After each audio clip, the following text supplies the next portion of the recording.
નમસ્કાર મિત્રો, નવી યોજનામાં આપનું હાર્દિક સ્વાગત છે. મિત્રો, આજના વિડીયોમાં હું તમને આપવા જઈ ખૂબ મહત્વની અપડેટ પીએમ કિસાન યોજનાના આવનારા 22મા હપ્તા વિશે 2000 રૂપિયાને લઈને.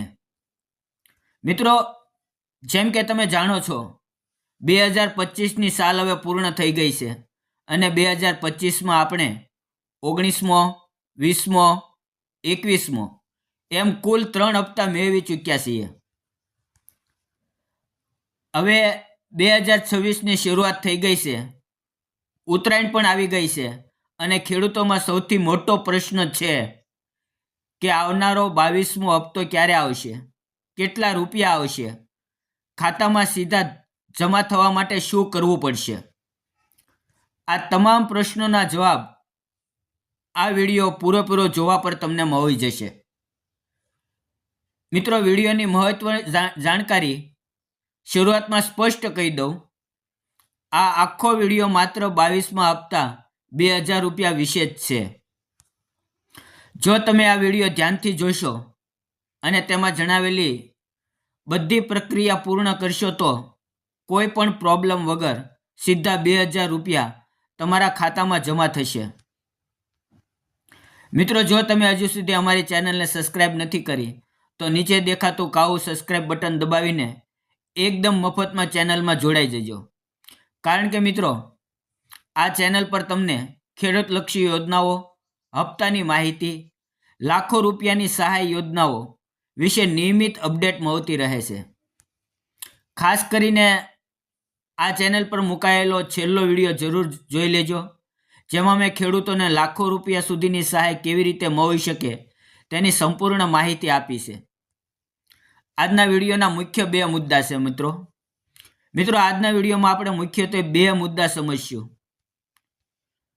પહેલો, 22મો હપ્તો ક્યારે આવશે, તારીખ વિશેની માહિતી અને બજેટમાં હપ્તા વધવાની શક્યતા કેટલી છે. શું 2000થી 4000 થશે? 22મા હપ્તાની મિત્રો સંભવિત તારીખ. મિત્રો, 21મો હપ્તો 19 નવેમ્બર 2025ના રોજ આવ્યો હતો. સરકાર સામાન્ય રીતે 3 થી 4 મહિનાનો ગેપ રાખે છે, પરંતુ હવે 2026નો જાન્યુઆરી મહિનો શરૂ થઈ ગયો છે. પણ હું તમને સ્પષ્ટ કહી દઉં, જાન્યુઆરી મહિનાના હપ્તો આવવાની શક્યતા લગભગ નથી.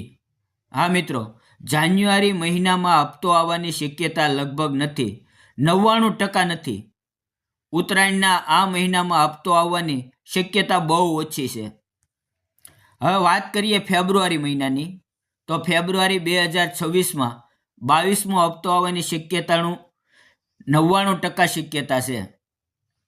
કારણ કે મિત્રો, ગયા વર્ષે પણ 24 ફેબ્રુઆરી 2025ના રોજ હપ્તો આવ્યો હતો. એના પહેલાંના વર્ષે પણ હપ્તો બીજા મહિને જ આવ્યો હતો. એટલે અનુભવ અને પેટર્ન મુજબ ફેબ્રુઆરી 2026માં હપ્તો આવવાની પૂરી શક્યતા છે. પણ હાલમાં સરકાર તરફથી કોઈ ઓફિશિયલ તારીખ જાહેર થઈ નથી. જ્યારે તારીખ જાહેર થશે, હું તરત જ નવો વિડીયો બનાવીને માહિતી આપી દઈશ. હવે હપ્તો મેળવવા માટે જરૂરી કામ શું કરવાનું?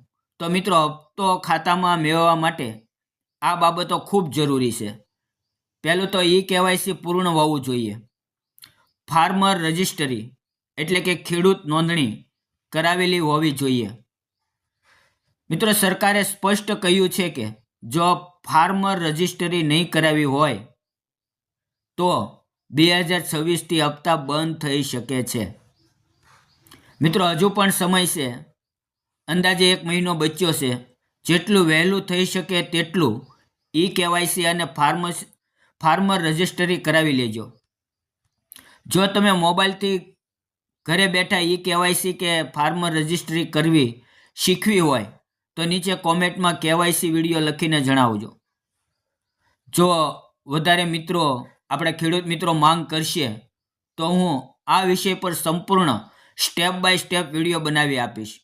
મિત્રો, હાલ ગુજરાતમાં ખેડૂતોને 2000 રૂપિયાનો જ હપ્તો મળે છે, પરંતુ રાજસ્થાન અને મધ્યપ્રદેશ તે આપણા પાડોશી રાજ્યો છે, ત્યાં સરકાર 4,000 રૂપિયાનો હપ્તો આપે છે. જ્યારે ત્રણેય રાજ્યમાં ભાજપ સરકાર છે ત્યારે ગુજરાતમાં હપ્તો કેમ નથી વધતો? આ મુદ્દે છેલ્લા 2 વર્ષથી ખેડૂતો માંગ કરી રહ્યા છે. કિસાન સંગઠનો દ્વારા માંગ ઉઠાવવામાં આવી છે.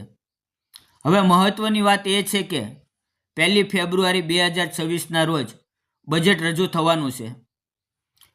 આ બજેટમાં ખેડૂતો માટે હપ્તો 2,000થી 4,000 વધવાની અને લોન માફી જેવી મોટી જાહેરાત થવાની શક્યતા છે.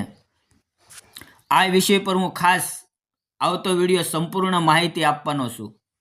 તો મિત્રો, આવી જ રીતે 5 થી 6 મિનિટમાં એકદમ ફ્રી ખેડૂતલક્ષી મહત્વની માહિતી મેળવવા માટે ચેનલને સબસ્ક્રાઈબ કરજો. અને આ વિડીયો તમને ઉપયોગી લાગ્યો હોય તો લાઈક કરી દેજો અને અન્ય ખેડૂત મિત્રો સાથે શેર કરજો. મિત્રો, ફરી મળશું એક નવા અને મહત્વના વિડીયોમાં. ત્યાં સુધી રજા આપજો. ધન્યવાદ. જય માતાજી, જય દ્વારકાધીશ.